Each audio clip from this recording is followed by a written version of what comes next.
요즘 아파트의 가격이 큰 폭으로 하락돼서 급급매로 팔리는 경우가 간혹 있지만 전반적으로 하락하려면 좀 더 시간이 있어야 된다고 제가 말씀드렸죠. 이제 그 시간이 점점 더 다가오고 있습니다.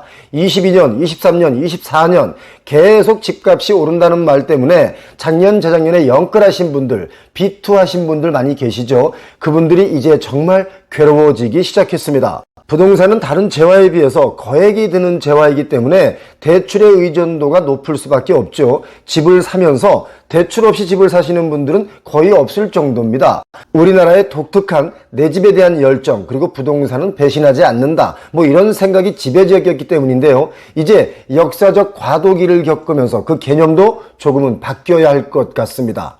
이 도표는요, 우리나라 사람들의 자산 비중 중에 부동산이 차지하는 비중이 73%라는 것을 알 수 있습니다. 중국이 66%고요. 일본이 36%, 그리고 미국의 경우가 24%입니다. 부동산에 비해서 주식이나 현금, 채권 등이 더 많은 나라가 바로 미국이죠. 그리고 일본도 이렇게 64% 정도가 금융자산입니다. 부동산 자산은 36% 정도밖에 되지 않습니다. 그렇다면 1년 전의 상황은 어떨까요? 여기 보시면 자세하게 나와 있죠. 미국이 금융자산, 채권, 주식, 기타 등등의 현금성 자산들이 70%입니다. 그리고 부동산의 비율은 30% 선에 이렇게 머물러 있죠. 일본도 역시 미국과 좀 비슷하죠. 선진국들의 형태입니다. 그리고 우리나라의 경우는 부동산의 자산 비율이 80% 정도가 됩니다. 이렇게.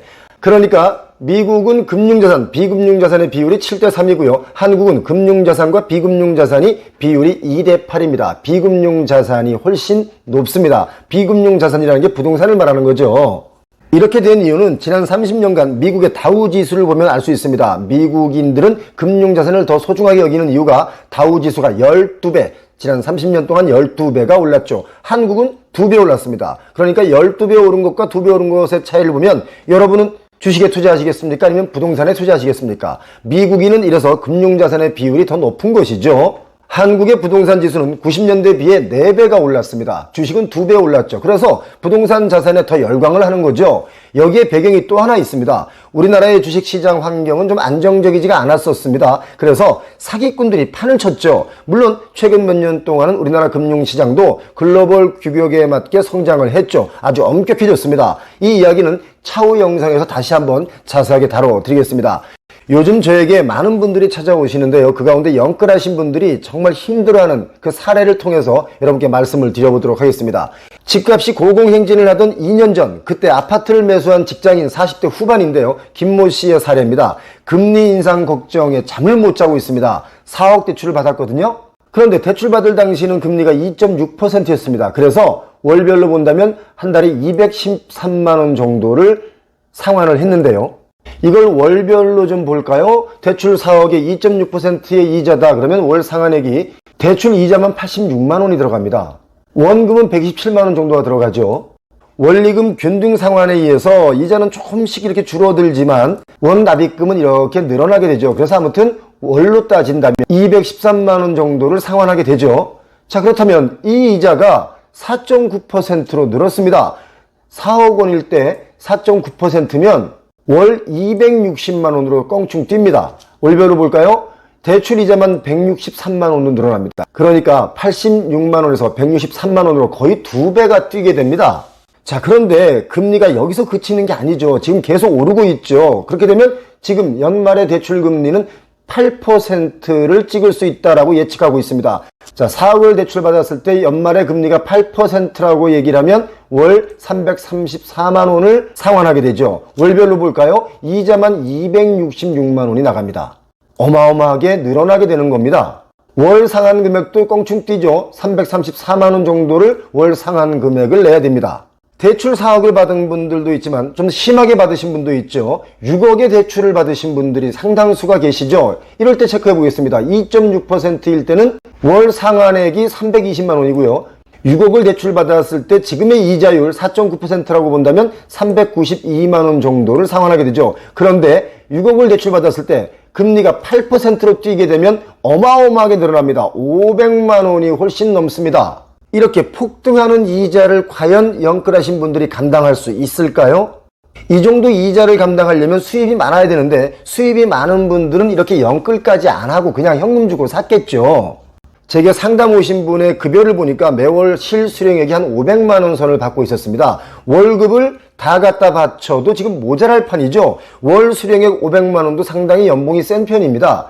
저금리일 때 이렇게 금리가 뛸 것이라고 예측하지 못하실 것 같아서 제가 작년 초에 강연회에서 분명히 말씀드렸었는데요. 코로나가 끝나면 분명히 풀린 돈이 어마어마하기 때문에 이걸 걷어들일 것이다. 액수로는 미국에서만 4천조를 풀었습니다. 4천조. 이거 정말 상상할 수 없는 돈입니다. 그리고 우리나라도 저금리의 호황 때 대출이 크게 늘어났죠. 그것이 코인, 주식, 부동산으로 흘러 들어갔습니다. 우리나라 가계부채는 세계 최고 수준이고요.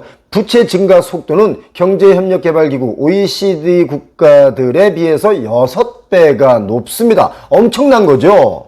이분들처럼 저금리 시절에 아파트나 오피스텔, 지식산업센터 이런 것에 투자하신 분들, 분양받으신 분들 상당수가 계시죠. 그런 분들의 경우 금리가 폭등하면서 지금 오히려 처분 압박이 더 커지고 있다는 겁니다. 그래서 그런 물건들이 급매물로 쏟아져 나올 수 있는데요. 급매물로 쏟아져 나오는 구간은 올해 12월부터 내년 1년 내내 계속 이어질 것이다. 저희는 이렇게 보고 있습니다. 기준금리 인상이 개인에게 대출금리로 적용이 되려면 최소 3개월에서 6개월 정도 걸리는 경우가 있기 때문이죠. 실질적으로 요즘 동네 부동산 중개소를 가보시면 아십니다. 집이 팔리지 않기 때문에 호가를 어느 정도 낮춰야 거래가 될 수 있는지를 문의하시는 분들이 상당수가 늘었습니다. 매물이 쌓일수록 매도가 어려워지기 때문에 심리적으로 더 급한 것은 매수자가 아니라 매도자라는 걸 꼭 기억해야 됩니다. 20년, 21년에는 집도 안 보고요. 그냥 동호수만 알고 그냥 계약금 먼저 던져놓고 계약하기 바빴습니다. 집 사기 바빴죠. 호가도 마구마구 올라갔는데 마구마구 샀습니다. 그런데 요즘은 분위기가 완전히 반대가 되었습니다. 대출금리가 5% 정도다라고 하면 많이 올랐다고 하잖아요. 지금 왜냐면 워낙 낮았기 때문에 그 금리 체감을 못했거든요. 그런데 5% 뛰니까 많이 올랐네? 합니다. 그러나 50대 정도 되신 분들에게는 이 상황이 낯선 상황은 아닙니다. 그 전에도 5%대를 다 경험해 보신 분들이기 때문이죠. 그렇기 때문에 대응을 나름 좀 잘할 수 있는 분들이 있고요. 또 대비책도 세워놓으신 분들도 있을 수 있습니다. 그런데요, 금리 5%대, 6%대, 7%대 이렇게 이런 걸 경험하지 못한 2030, 40대 초반 분들의 경우는 아마도 견디기 힘들 것으로 보입니다. 지금 분양시장은 정말 힘들어졌습니다. 공공분양도 힘들지만 민간 분양은 더더욱 힘들어졌죠. 그래서 앞으로 미분양이 속출할 것이다 라고 예측하고 있고요. 특히 아파트 대체제였던 오피스텔, 아파트 값이 워낙 뛰다 보니까 오피스텔로 불똥이 튀어서 오피스텔 값도 마구 뛰었고 분양하는 사람들도 고가에 분양을 했죠. 근데 그런 오피스텔도 주요 거점 지역부터 떨어지기 시작합니다. 강남의 경우는 할인 분양이 속출할 것이다 라고 저희는 1년 전부터 예측을 해왔고 여러분께 여러 번 말씀을 드렸기 때문에 기억하시는 분들은 지금 분양받고 있지 않습니다. 제가 요즘 가장 많이 받는 질문이 바로 이 질문입니다. 언제쯤 집 사면 될까요? 이렇게 질문하시는 분들이 많이 계신데요. 언제다 라고 말할 수 있는 지표가 전혀 없습니다. 그런 데이터가 나오지 않고 있습니다. 경기 위축과 경기 침체가 오면 더욱더 하락의 가속도가 붙고 분양시장은 얼어붙을 것이기 때문에 언제쯤 집을 사면 된다라는 지표를 지금 볼 수가 없습니다. 다만 중요한 것은요. 올해와 내년에는 아파트가 됐든 오피스텔이 됐든 부동산을 신규로 분양받는 일은 좀 자제하시면 어떨까 하는 말씀을 좀 드리겠습니다. 고금리 시장은요. 생각보다 오래 갈 수 있습니다. 그런데요. 혹여 급급매로 60% 이상 하락한 물건이 나온다. 그럴 때는 내가 감당 가능한 빚을 내는 일이라면 그 물건은 사도 좋다. 이런 말씀을 드리겠습니다. 지금 50%까지 떨어진 물건들은 나오고 있거든요. 구체적으로 예를 들면 3년 전 가격이 5억이었던 아파트가 작년 최고가 15억으로 뛴 경우가 있죠. 3배가 뛴 거예요. 그런 경우가 50% 떨어지면 7억 5천의 물건이 나올 수 있습니다. 그럴 때는 사도 좋습니다. 또 하나 5억 하던 아파트가 10억이 된 지역이 있겠죠. 10억의 최고가를 찍었다면 그 아파트가 만약에 6억 정도까지 내려와서 급급매로 물건이 나왔다. 이런 물건들은 사도 괜찮을 것이다 라고 저는 생각합니다. 다만 지역별로 약간의 차이가 있을 수 있겠죠. 그래서 절대로 물건이 나온다고 해서 덥석 사시면 이자 고생하실 수가 있습니다. 이자 고생 길게 하다 보면 또 다시 그런 물건이 급매로 나올 수 있거든요. 이제 부동산을 살 때는 내가 감당 가능한 레버리지를 얻고 살 수 있는가를 먼저 따지는 게 우선순위가 됐습니다. 표영호TV 오늘 준비한 순서는 여기까지고요. 오늘도 시청해주신 여러분 고맙습니다. 행복한 하루 보내시기 바랍니다. 감사합니다.